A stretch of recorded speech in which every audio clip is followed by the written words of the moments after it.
In today's video, I'm going to teach you how to delete a conversion event in GA4 Google Analytics. If you've ended up with test conversions, duplicates, or an event you simply don't need anymore, removing it helps keep your reporting clean and your insights accurate. I'll walk you through the exact clicks and give you context along the way so you know you're in the right place at each step.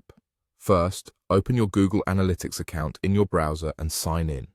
Make sure you're looking at the correct account and property before you continue, especially if you manage multiple sites or apps. This ensures you delete the event in the right place. Next, click Admin Settings. You'll find this in the lower left corner as the gear icon. The admin area is where all property level configuration lives, including your event setup. Inside admin, click Data Display.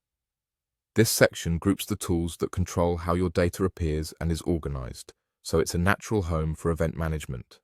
Now click Events. This brings up your Events workspace. Here you'll see the events flowing into your property. Remember, deleting an event stops it from being collected in the future. It does not erase historical data that's already been recorded, which is useful for preserving past reports. From here, click Custom Configuration. This opens the area that contains customized elements you or your team have set up. Then click Custom Events. Custom events are created when you define your own event names or build events from conditions. Many conversion events start as custom events, so this is where you'll find them.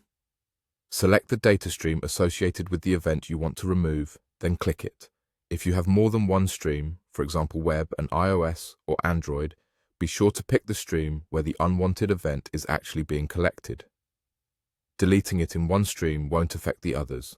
Find the event in the list and click the arrow next to the event name to expand its details. Take a second to confirm you've got the exact event you intend to delete. Event names are case sensitive, and similarly named events can be easy to mix up. Click the three dots to open the More Options menu, then click Delete. You'll see a confirmation prompt. Accept it to finalize. After this, the event will stop being collected for that stream. It may take a little time for the change to reflect in real-time cards and standard reports. That's it. With those clicks, you've removed a conversion event and tidied up your GA4 setup, keeping your data focused on what truly matters.